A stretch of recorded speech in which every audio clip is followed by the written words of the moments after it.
Mag-share siya ng knowledge. Are you excited? Yes! Oh, ayan. Bago yan, mag-question and answer muna tayo. Magtanong naman kayo, guys. Oh. Wala po bang tanong? Oh, yan. Jay. Ano lang po, sa service provider ito. So, yung ano ba natin, sure pwede din ito kapasok natin yung mga, pinagtanong kasi sa akin. Yung mga tawag sa gym, yung mga nagtatrabaho. Instructor. Yun lang yung tanong. Okay. Ang tanong ni Jay, pwede ba magpasok ng gym instructor sa app natin? Siyempre naman. Pwede. Diba? Ang gym instructor, ay paano yan sir? Walang gamit. Ang gym instructor, hindi mo lagi kailangan ng gamit. Tama? Kadalasan yan, mga home workout lang ang panimula. Di ba? So, kadalasan stretching, workout, push-ups, sit-ups, mga bagay na hindi naman kaagad kailangan ng gamit. So, pwede magpasok ng gym instructor dito sa atin. No? So, question. Alam mo, Jay, wait lang Marisa, yung tanong mo, naalala ko, one time kasi, nag-inquire ako sa gym.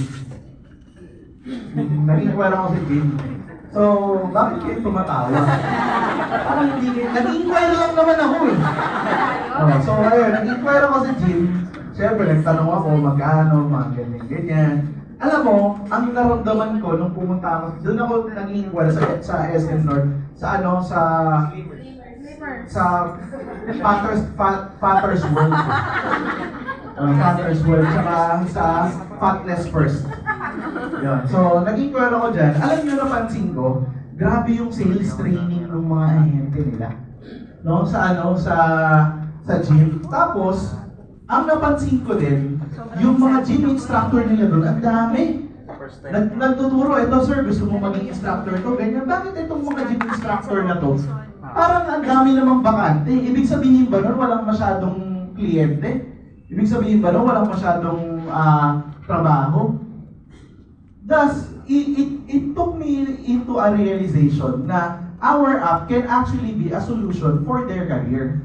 Kasi tulad yan, pupunta ka doon, ang daming instructor, walang ginagawa, nag-aantay ng kliyente. Di ba? What if pwede silang mabook? That means, nagkakaroon na sila ng digital approach. Mas dumadami ngayon yung kliyente nila, mas lumalawak na yun yung reach nila. Di ba? So, pwede yan makapasok sa atin. Marisa, next question. Tanong lang daw po ng ibang operator natin kasi may mga na-encounter dito. Pwede ba daw pong ipasok yung rent-a-car? Rent-a-car, yan. Yan. So, yung rent-a-car, actually, ano pa namin pinag-uusapan yung si Aris kasi. Nasaan ba si Aris? Dahil kay Aris, actually, hindi lang dahil, even before, nakita namin kay Aris, nakita na namin siya. Ang nakikita naming thing about rent-a-car, kailangan niya ng sariling category na may automation. Ano yung automation? Ibig sabihin, kailangan may GPS. Kasi yung may-ari ng kotse, gusto niya, nakikita niya kung nasan yung kotse niya. Tama? So, ang mangyayari dyan, ipapasok natin, pwede natin siya ipasok ngayon. No? So, ipapasok mo lang, pa-interview mo lang kay Sophia. Ang requirements niyan, syempre, maghihingi ng ID ng may-ari, ORCR, malaman kung kahit photocopy lang, makita kung nakaregister ba sa kanya yung kotse, baka mamaya, karnap pala yun, di ba? So, yung mga ganyan, pwede mo naman siya ipasok, tapos yung rent-a-car na yung pupunta. Pero sa ngayon, ang sabi ko kay sa HR natin, ang tanggapin lang muna yung may driver. Kasi wala pa yung GPS. So, pagpasok ng GPS, pwede na yung no driver. Yan, para mas safe lang muna yung safe yung may-ari ng sasakyan, yung with driver muna. Yun lang siya. Question? Si Jay. Ako sa ano naman, catering sir, kasi syempre madami sila. Pero yung mga nag-catering sa mga ito. Pwede din kasi. Actually, on our app, kung mapapansin nyo, yung catering niya, yung catering kasi days before yan in-order, tama? Tapos, yung app natin, you can book days before. May advance booking kasi tayo. Tama ba? So, kung nangyari ngayon, tapos, ngayon, Monday, magbubook ka for Friday, doon dadating yung catering. So, lumalabas yung information, yung pinaka-schedule, yung specific schedule nung booking, kung 6 p.m., 7 p.m., blah blah, etc. Ngayon, ang magiging challenge lang, sabihan mo yung magpapasok ng catering, is that kailangan yung detalye, yung description nung ipapakater nila, lahat andun. Kasi pag may nagtanong ay, sir, pwede bang walang baboy? Kasi, syempre, what if event ng religion nyo na bawal ang baboy? Di ba? So, what if, gusto nila, parang children's party, spaghetti, chicken, wala silang ganun. So, the more na kaya nilang i-define yung produkto nila, yung offering nila, yung may mga set kasi yan di ba? The more na kaya nilang ilagay yun, lahat ilagay nila para makakapili ng mabuti yung customer. Kasi kapag hindi nila nilagay yun doon at wala doon yung ayaw ng customer, hindi sila mabubuo. Ganun lang kasimple yun. Yeah. So lahat buong menu ilagay nila, gusto nila, lagyan nila ng package A to package Z, pwede. Diba? Lagay nila lahat. Diba? Tapos kung may mga credentials na din yung catering, like pictures, pwede rin nila ilagay doon sa profile mismo para makikita nung customer na, uy, ganito pala yung itsura ng catering nila, di ba? Ganyan. So, okay? May question pa? Teka lang, wait lang sir, si sir muna.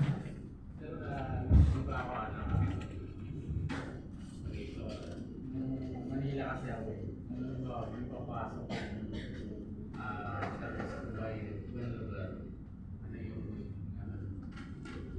Okay, ang tanong ni sir, kung para sa mga hindi nakarinig, taga Manila kasi siya, may service provider sa ibang lugar. Sir, anong lugar ba? Probinsya? Hindi naman sa dito. QC? Pwede naman sir. Pwede yun sir. Kasi kadalasan nagtatanong sa amin yan sir, nasa Cebu kami, paano yan, may kakilala ko sa Metro Manila, pwede ba? Pwede po yun. Okay, wala pong problema kung nasaan. Actually, kung gusto nyo, may kamag-anak kayo, nasa Dubai, pwede rin, lagay nyo. Kung may ang lang dyan, dahil wala kang customer, baka hindi pa mabook. Diba? Ganun lang naman yun, pero pwede siya. Gets mo ba? Wala po tayong geographical limitations.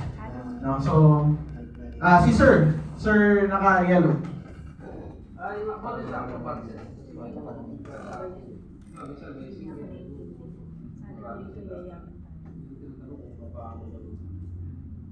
Single, double. Dalawang tao, sir? Opo. Pag may grupo, sir, may kumpanya ba sila? Wala. Opo.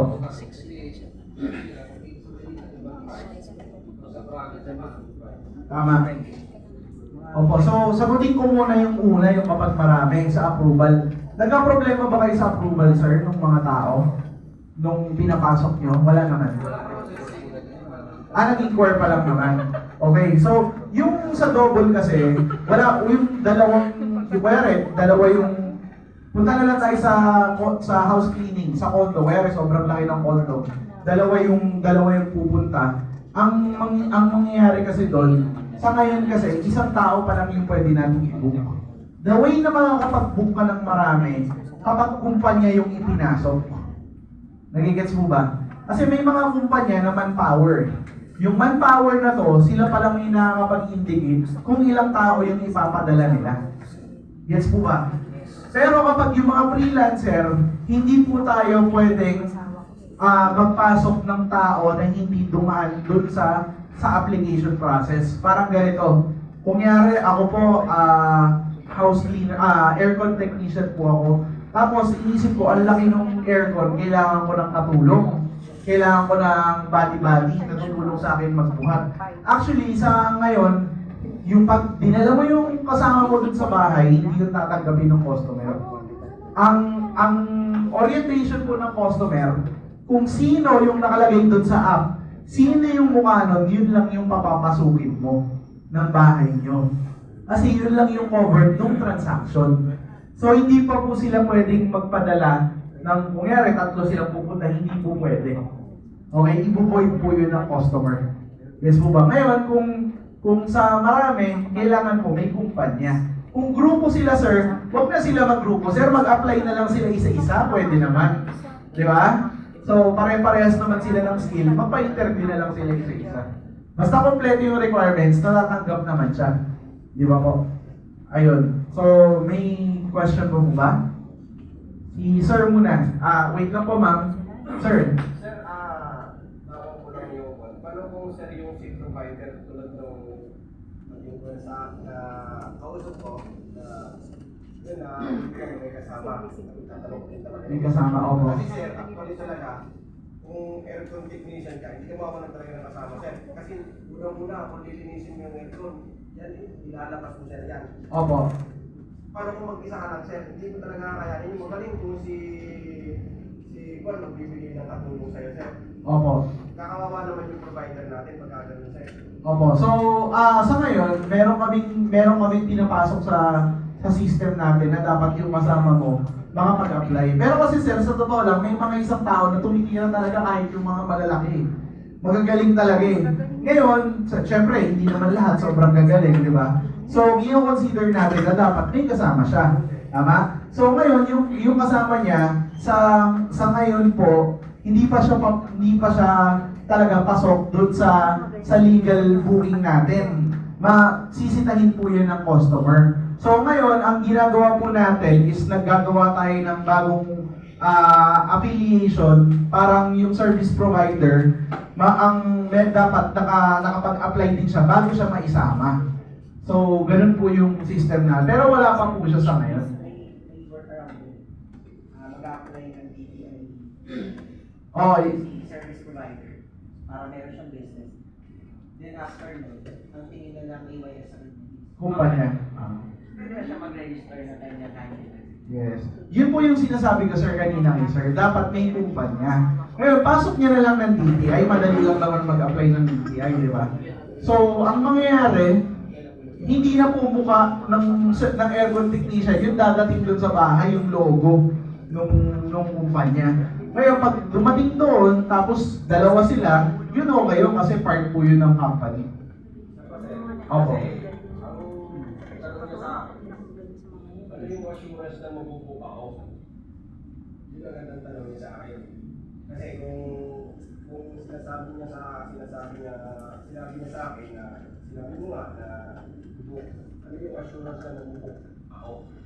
Kasi kung magbubuka lang ako sa sinabi mo sa akin na ibubuk ako, yun ba pang araw-araw na bubuk ako o kwan? Okay. Yung kwan niya sir, kasi talagang technician siya ng kaya kahit ang ganda sinasabi sa akin kung pagka binuk siya, ibig sabihin isang buwan lang. Para sinabi mo sa akin yung requirements na ibigay natin.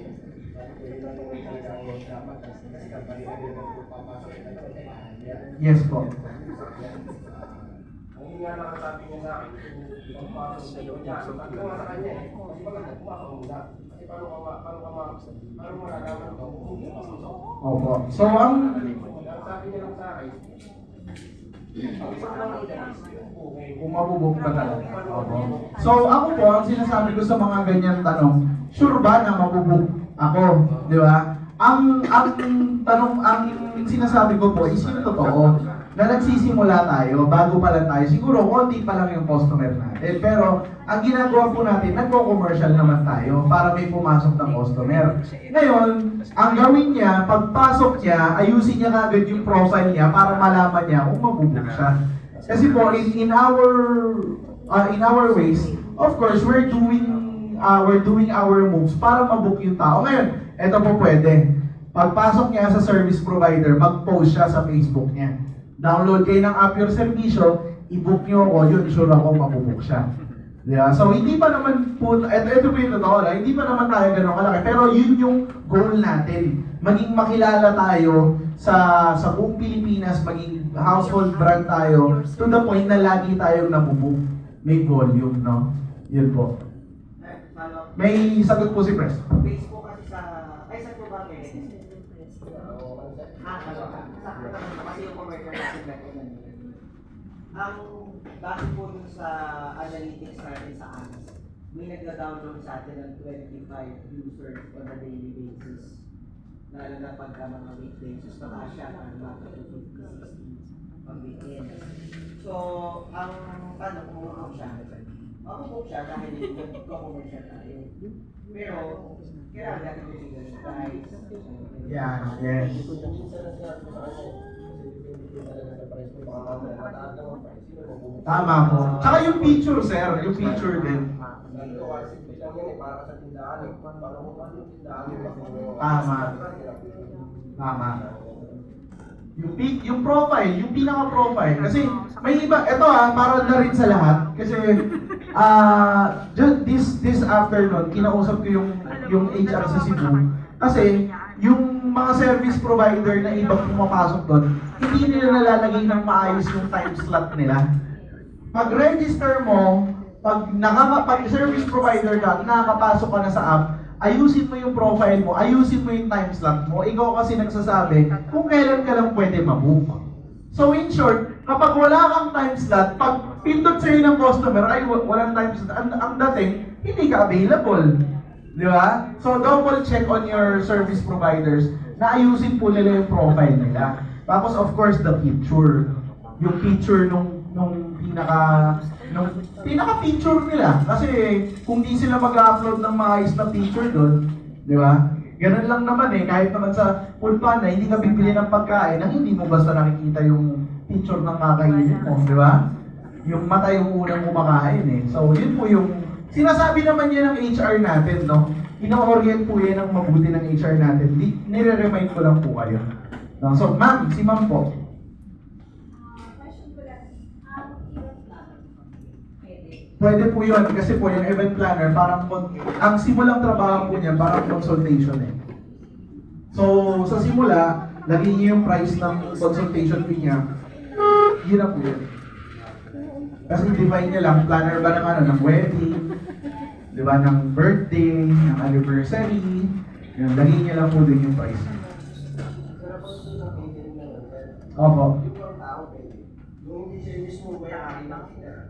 Opo. Yung mismo lang siya yung grupo.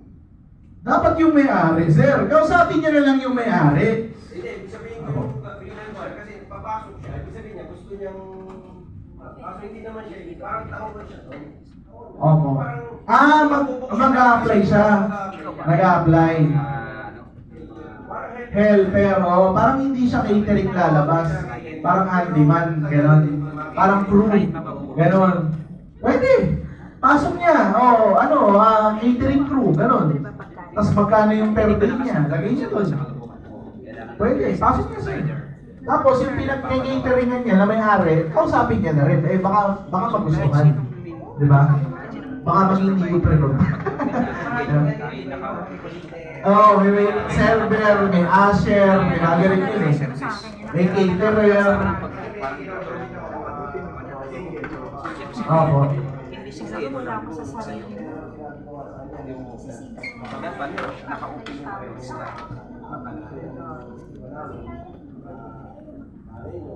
Yes. Siya nang lang. Yes. Yun. Tinatry po natin, no? Yung maging solusyon sa mga tao na hindi laging may trabaho. Na makakuha sila ng trabaho sa atin. So,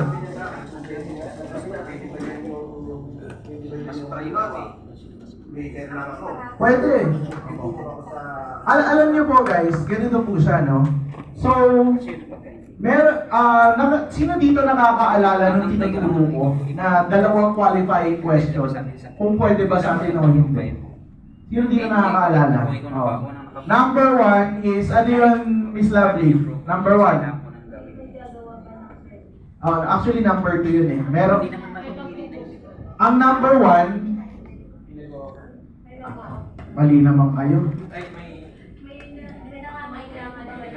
Number one is that service is a service to the Filipino people.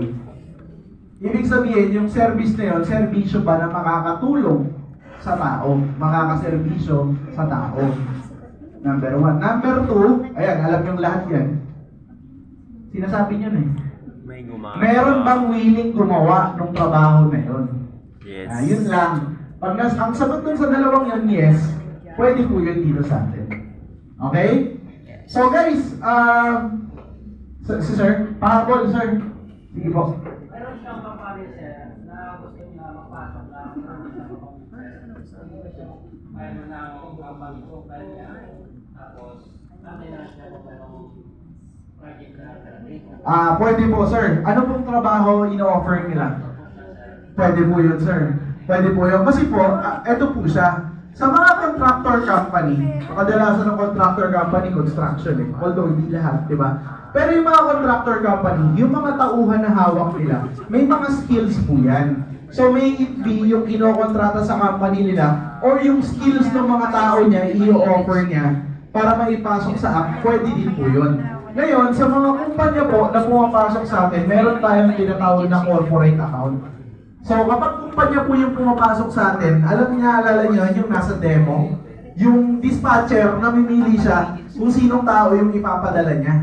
Di ba? Naalala niyo yun? So, yun po yung nangyayari sa corporate account natin. Pwede po yun, sir. Submit niya lang po. Tapos yung mga company, kadalasan naman yan, yung mga interview niya na ako gumagawa. So, walang problema. So guys, hindi ko na pala tagalin, no? Napasarap na tayo. So siguro, let's do question and answer more next time. Sa ngayon, okay lang ba? Tawagin ko na si Pres. Ready na po ba kayo matuto? Yes! Okay, if you're ready to learn, pakitaan nyo kay Pres, lakasan natin ang palakpak natin pag ginawag natin siya. Okay, ready na. Gutom na po ba? Yes! Yes! Ayan, so